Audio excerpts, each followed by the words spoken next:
Enumre nonsia abogana de shemamba mamunyina ajo. Emma mwakwa bade Ahenkan 93.3 FM so braso so memu nsamo yensa kan enumre.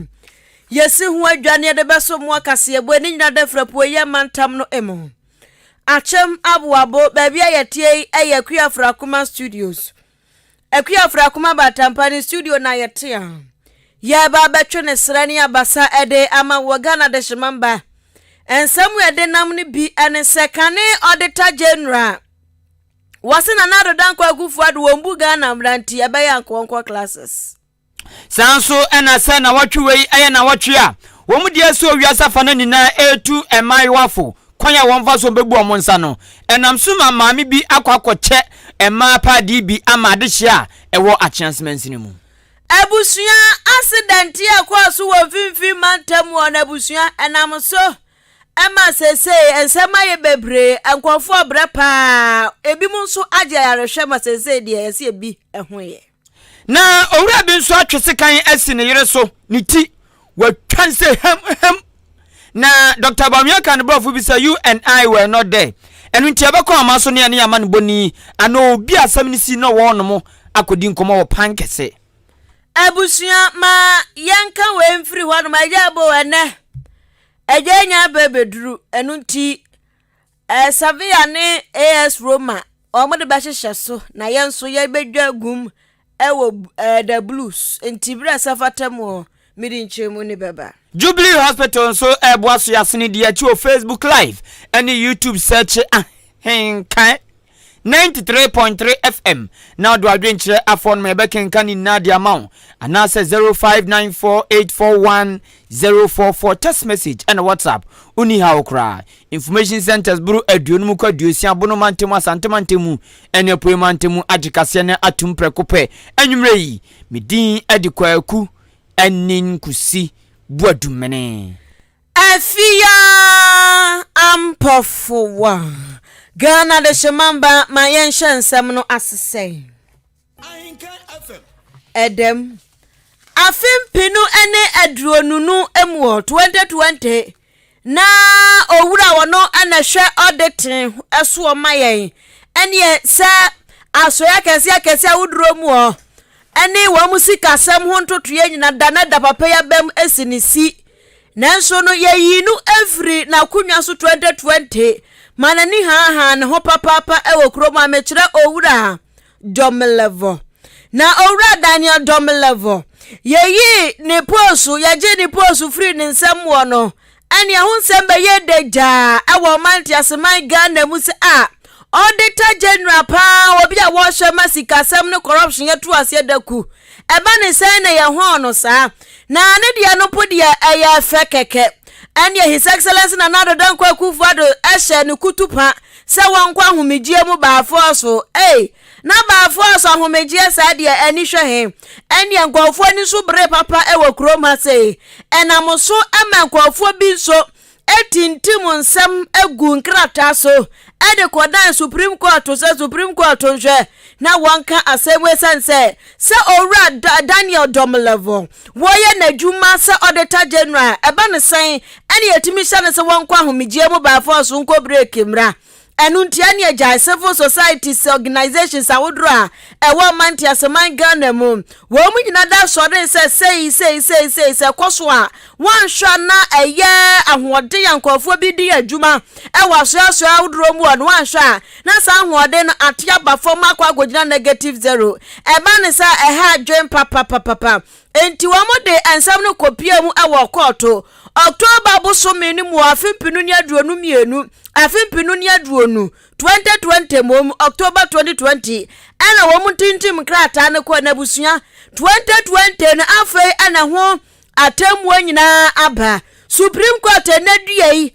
ade ensem bia baba tu dwaya wo kire mu se nyamia nim no kra ni obrosabati ko Supreme Court wonom ahwehwehwe ni omamu a ahunu se Kane auditor general owura Daniel Domelevo say ye no pa free agroni mu no na enfamra kwa so baako say na wo mu kire mu aka say ye man ko leave putu bru leave no enamo mra kwanso nti yehwehwe Ghana 1992 constitution mu a yehuni ba bia se oya n'adwuma na yebeka chese chenchina chia ko leave omusu ebi eni Ghana 1992 constitution mu sa na busua sesi yakase di atamu na babeto dwa no atadwufo wa mo mutintim krata de kwada Supreme Court wa mo ateda papa eno nam so ema owura Daniel Domlevo wode nsem bia babeto dwa ya wo kirem se atan asese eye Supreme Court e de aba no Ghana ya temu akuo kese pa ye wo krom ha se anaza mecha eye court batan ya wo krom ha no Supreme Court sania wonom age ne felso na wo ma cheche nsem mu afam na kwanso no eye de da papa sa atentre ne aya adwuma eye owura Daniel Domlevo wo cheche ni nsem no say Supreme Court wo mu gira ya wo masie no akire ye pa se ya kamra emra enkofo munimum mra papa se mpembebre obi tumi kasan enam de masama kodan koto efie pepepe minya ho nso ano minya ni puma sibre woso wotete sansem na nakeka na sumde bi okache safo so munya botre na Supreme Court fo wo munim de omoye na nasemi nso ada di professor ade ne de 2020 ton ene de kwa na so 2023 mu na aba atemwo na aba no so no eye ne de papa na wose atemwo na aba ti wogina so aka ede a kire ani pipia manyokuo no His Excellency na nado dankwa kufu da tana ekese mu opemu no anka so tope adosho boy se won hwe na emra ene Ghana ya mamra no won bu no wose wahu se na nado dankwa kufu adu embu Ghana mamra na nka wo bu Ghana mamra nka ba ne sen wo bi oye na dwuma no kura wonfa nkwa awieye na wutimi atwini mu tan se chenchina nchi a wonkwa break enu ntina na dodan kwa kufu ado won hyeda embu Ghana mra no enu ntina semu a wakanyina da ne se wo so wo mo hwe yie pa wo kroma wo se atamu we ya abanso no be hye nkofo den papa nkofo wodro wo institutions ahodro mu otitu ni auditor general kan say office wo kura mprem no wo mo so be hye mo den pa ya na dodan kwa kufu ado ontimi nyina ne tumi so biem enka sa chenchina chia obi enko break nkwaje na home enti we na aba no eya tentre ni trodo. It's a good decision which has come at long last, and the justices of the Supreme Court know better. That is my happiness. But I'm equally sad that the highest office of the land, which is the presidency, is at the forefront of not respecting the constitution of the country. I am hoping that they will write to the Supreme Court to tell them that they have to go back for law classes, since they have upheld the position that I was pushing forward. It really helps the independence of the office of the Auditor General and any other constitutional body. Stopping me and say go on a leave will mean that he has stopped or prevented me from doing my work. Nipa wuti ni kane no ena ye Auditor General ene asua awudro mu musika sam ne kunsu bi akukọ kwasusu mu dwa nyina na papa no ne pound to mazese de ya ho na firi wa zese na temu aba ne sin eda hirem owura Daniel Domlevo na wasanso to ne senso bia mu okase o enkofo beka se ne Supreme Court atu abade ama Supreme Court se ho son sa brobede a ene na nado dan kwa kufa de ya wayi u free wakunya so no na nam kwa papa so nti obeje ne mpatade ana obekase ya mpata wo kra na wase o dabi okase wo pempatade a ye Ghana fo a mutuatuo ya sika ene ya de bre no no so de emusuo sika de wompe obi sam nanim fifire ase abanje no fanya putudwuma na nya ho no wo kwa akokase munye mu bi emfa mame wase na ado no kra no a woyi ni adi no na ado no wontuatuo enti aba ne sen wo kwa akaprese o munsume osi wedie esum bia ni wonkaso ope obi ni wasum no na dia ya ne dane sa atentre ne aye adwuma na ne di hu asan enkofo bi kura na mo dwensan eni owura Domlevo okoye bibi safo ni nyina mususu ya gbo mutiri so sese sankofo ni nyina susu ya kadem eno ana ya ne de kekese ne ho asan wo so san so atisu bia be sanse yese aboso ba ene meja paise pa enu to wakache na nado dan kwaku fuado se so we human rights lawyer dia enya Ghana mamra no wambu no na wonchiachia no kama. The battle is for the Lord. The most important thing is that the Supreme Court has spoken and clarified what the situation is. And I'm happy they've done that because many Ghanaians thought that there were some things untoward that I had done, which is the reason why the presidency said I should take the lead. So now that I feel vindicated, I don't think I need any redress beyond that. Many people have suggested it, and I jokingly tell them that, look, why would I take redress so to get compensation from taxpayers who did nothing to me because of a president who doesn't pay tax? So I'm not interested in any further action. I don't have anything to say about him except to urge him, being a human rights lawyer and a legal practitioner,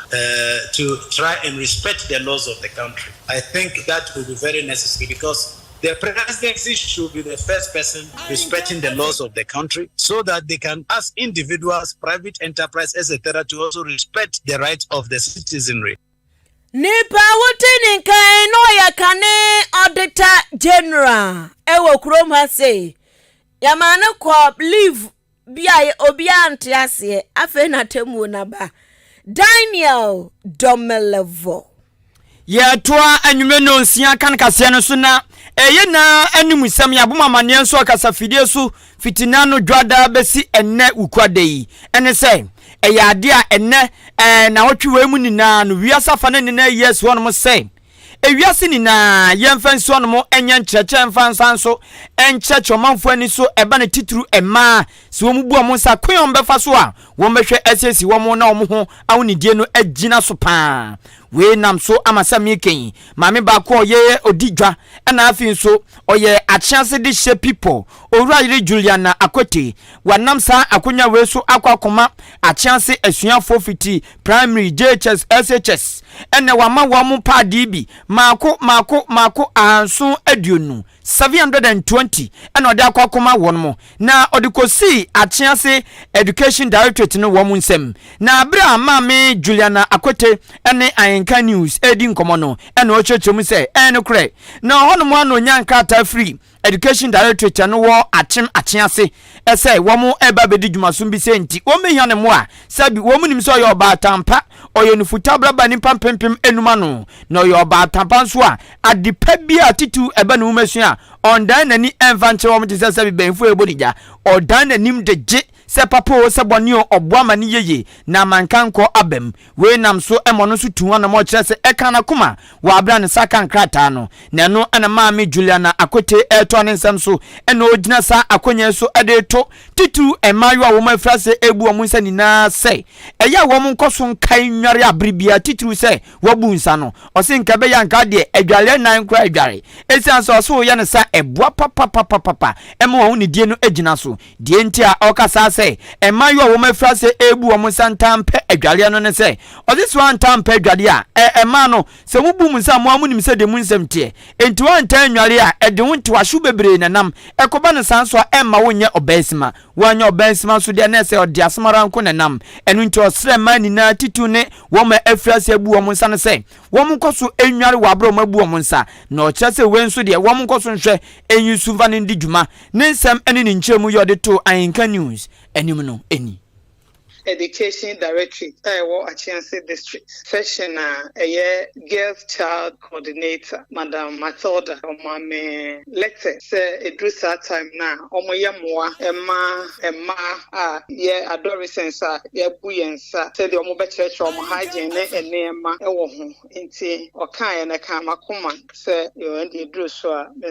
Mebua, and the common pardon, say a pardon, pack Makuma, Sango Sangan, say 720 pieces. The American Minian Marty to adolescents are fair no more start say Ebu or Monsa or Crowbunensa. Yamusi and it was that time now in here because when CSC who ye when you so pad and check it time I said ube change pad and then near ma bones and preppy with transfer now one say it me cry the sense any other eba a ma no be jolly ye or a background jolly now and one say be a change pad there be a wonka. It is a banner one jolly ye and CSC who ye so the sense amount.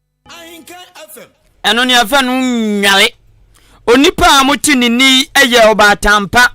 businesswoman a sanso eye achem a chance de share people owura yire Juliana Akwete ena busua mote ni na enu ati ena maame a ono ena wo a chance education directorate onya kukuduo simu pampadi ntiko wureroma kopempeme ema krate kodu maame Juliana Akwete akache ono ena ye a chance district child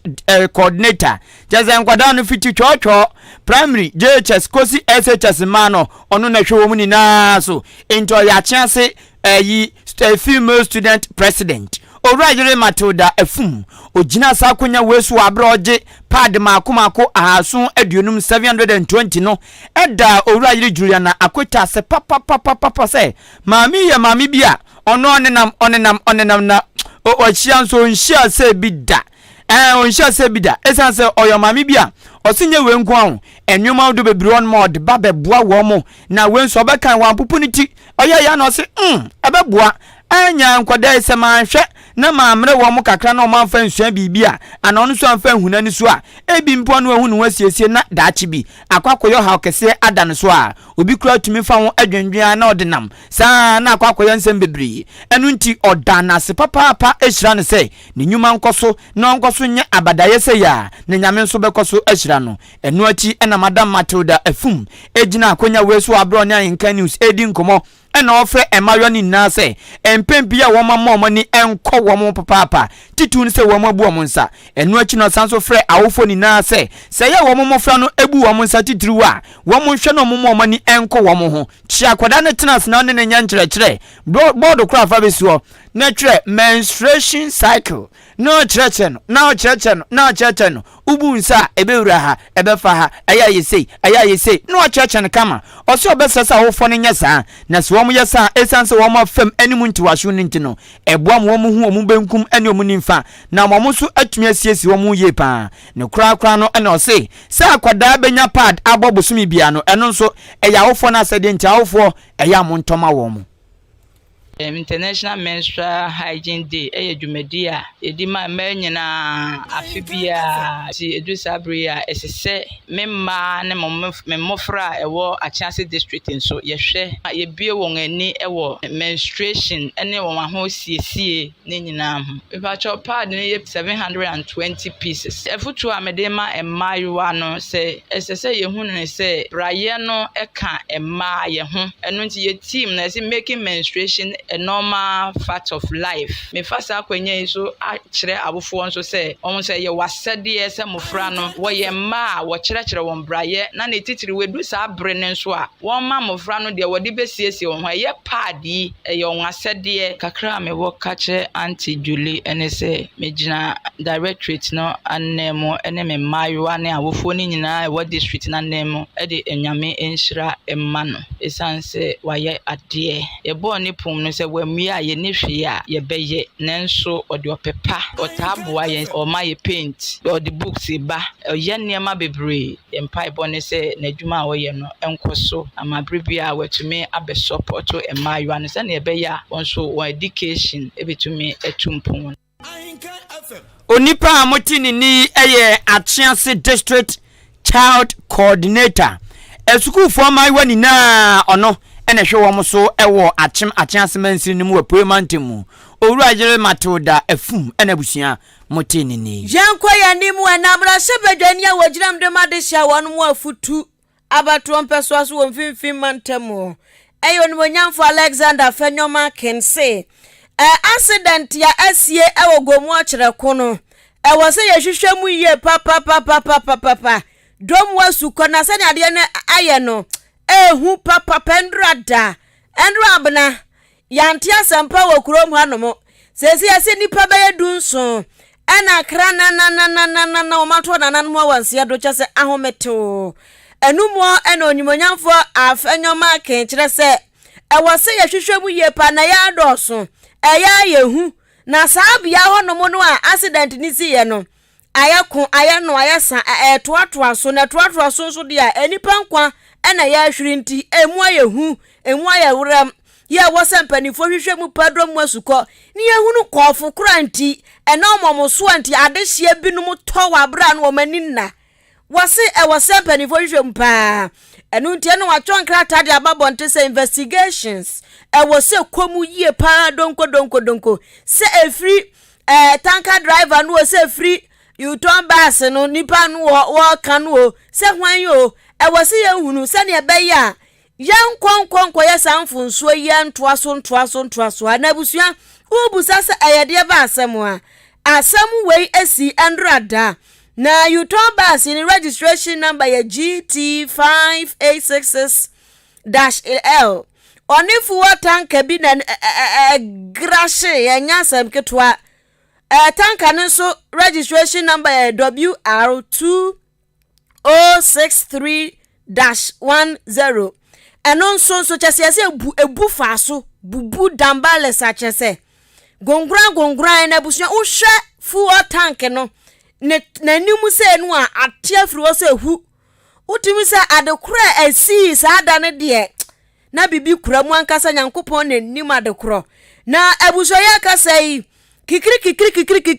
enipa dunso ena wonum awuo na chese akwakoye asefem sempa papa eni amunumu ha enipa aduanan 40 eni aso amoda chada edi onko piemu ewo trauma and specialist center ye no ewo winiba ya sese omoja yarehwe na nensefrofo bo anan ekọ ya apomuden ayaresabia hodom kobusam se nipa 40 no won ho tesen abusua anokwasam ne se ebi bra pa ebi bra na Ghana fo kakra bi na won mo fifiri amamu fra so ba de nom do so pa Senegal fo wom Liberia fo wom Nigeria manfra oh ye ni chefa ena chese ahumete sem sei ababa 20 abane sei ya na chese unions kro na ewo krom ha Ghana ha no ena asem ababa dom so enti yebo anan kwa hospital ho no ebi di omo wa no omo de kasa na bi nso te so ankasa ansa no omo ene centrofo kasa. I'm doing fine, thank God. From Sierra Leone. I was in the bus. I almost fell asleep. I was sleeping. So the bus and the tanker just met face to face. And I just heard the noise. I stand up. When I stand up, I watch. I said, Jesus, accident, I'm dying. One of the side of the bus finished. So I came down. I begin to shout, come and help us. 6 people die at the same spot. So I'm now at the hospital. The Freetown Embassy in Ghana are taking care of us in the hospital. I really remember because I was sleeping. I only saw myself almost on the corner. But people were just stepping on me because I was sleeping. So I not to myself, the whole are closed. I started crying. No clothes were on me. Before people helped me, they left for me, they came in if I'm on their car. Abusia Senegal fo ne Liberia fo ana chese ahumete pa ahumete ewo trauma and specialist center ye wo winiba chese ebi mu still shadansi o mapom shadansi so ebi nso de eye kakra nti adehye bi a wo ho ka adwa mu accident ye ko so ogomua o kire kono ena busua wote ye nyina we so na ye ntonkra emre na Jubilee Hospital me patwa ya sabia bia wo ma hyeda ko boa wo mo pa na aba wo ma ba pa na wo ma ban mani panso sanza sade sabi nsamfu ntini asi ahemfie any police station police ni be so patchness or twon a o che krame wo ko wiade na atwon na ade njan zo di nsamfu ye do ko na ye do ko gina ahemfie se wadi nsamhunu bi ana ya frose brabe yu hwan wasemi wo na imfui ebi atutu omontoma na obi bia nanum na ohwe obi tru na awurade yakopon e na obo say yes tumi wo baby we kan we na na kokomopo we kan we na na kokomopo en na kire sa ampa san so sade obi di nsemu ede ne kosa abia ye e kire say so yade a we have the right place e wose woko your biai potina e wose wo de yade ensoko said ye ensemhunu ye de call police station ne ahemfie said ye nsukom do ano apensu anom no ubu on mo yade onye ne sa ehihye ne ho akwadworo mini bre oh my busy sa botia se kwa miawu obatia se yawu kwawu obatia se yamane yawu obatia se atakwa miawu a ensem saa eno ntimi pacho Jubilee Hospital brain apono na eye bia bia okọ no feel free enti koton yade no no mo nso enhwehwe ehu ensia no kwan mo yade ne kum nipa nyankopon tanku yesao yade ne nipa so den ene de yeto nananom onse dododro na no yadanfo baako yesi ayi galamsi amna ko buagu so egu no so ache na ama moja gina ni mu onfanko hospital onfanko wanko ama sami kan wato nananom onse do nti nipa so de na ebi ni o entimi srew de ye obi an feel free na ko Jubilee Hospital omo nipa bi a wo manim te papa doctor for nurse for security manager hwan wo mu nanim te panti wo mo hwew emo akoma toyem ama me foi awurade obekono mu du atwanches na se wonya ngomonko enti amomfa wo no munye mu fie na monkohwe mo yade na mu hu na mu nsia no kwan yade se de tebia wo mbeboa lab test bia wo mbe yamam e won so pharmacy no aduro bia obenya to ho oba wo fafro ni ha akwanhia city se we ye penipa agene nkwa ultrasound and ECG machine wo hono mo eye clinic wo ho diabetes hypertension canteen wo hono mo insurance nso eye adwuma ufra achima boabo kwa achim dan kwantempon so a ena obi won mo frɛ 0244 575799 0244 575799 and 0241 784 645 Abusia ene mamenfa wenta wotoe ene akato na bro na bete Savia abrantia no wa Savia no wa passport wa bobu tum aka kete na agiagum awo the Blues Pub and Restaurants Savia ene AS Roma for ena ede wintam so ena numre enunti Europa League no finals no hu commentary nyada shia eje nimbuaten ena obrempo opoku ware na wamofa analysis ni nyina ne commentary no enfambro enunti me oba ka se fufu ho me se na me mba akohoma swaba se akuni ba na akufo ni nyina no mu bedidi san se ye 50% discount se ye 10 cedi ete so 50 etino mesrawa tuozafi wo ho banku wo ho konkonte ampesi omutuo ni nyina bi wo ho ni akone continental nso ani ejai fried rice tuotua pizza no obi buzam se pizza if you are sure say na mze pizza ewo pepe imunti ubukwa abehu enti pizza nso tuatua obi obu onam wiase kro hu pizza kwabna kwasti ohu bida ani kwabna kwasti su gina ho tie na kwabna pizza na hu bida no ena obehu bi ewo the Blues Pub and Restaurant noodles se macaroni tafre ho no ye beta fre ho pa na salad nso chasana de aduane na eba peso pa ewo the Blues Pub and Restaurant enunti ubusa se na the Blues enumre ye boso he mesra wa ewa chuma boabo eben Presby JHS no aboabo Presby JHS omsaka park na esu atutuo no ugina so tu ani tenten mu a ube say the Blues ya penti hu blue ewa kwan ho pe eye free gate free fanform enti brabehwe ani so sesama no ne nkora no ne obi abra wa hono mo tebo nkruma so banku no mbedi a mate aboa free no masode ko mu tie comment mu didi wi a mako enti ene de be ya ni je pa ewo hono tie numre ya se afe na woto atade atosu ye sharpna ne ye na fabra na bibia anya kama yanji animbom mesra wo order bi place ya 0246 970146 0246 970146 ena Europa League finals abekoso ne ya Sevilla ne AS Roma no ntino ye be gina no se ne de kase na si sansa commentary phones be take over kick off no 7pm ken hia yen the Blues Pub and Restaurant said afia edin kankan ye mfa manfa dwe nche mimrei na ye mfa munya na sports for no emeto aso oyibo buatin oso wo atwema nyirebehin Kumase said Ahenkan FM papachin radio stations na wo epremantemu sa na NPP nso papachin NDC Zana oka Francis Kasua Detus or say Ghana phone nanya gidi aban mu Munya na de obi baka tia MPP aban de obi baka tia nanado ene wa ose omu de munyai na munya gidio MPP mu na ona oye Shama ba Edna Benya ose se o mampani nanado dan kwakufu ado wa tutu ni nyama ye na wa nhwe ne abusuan nyame anim ni kro ni pempe osi ni pempe ansem ne kro ye kan ye ntu sabi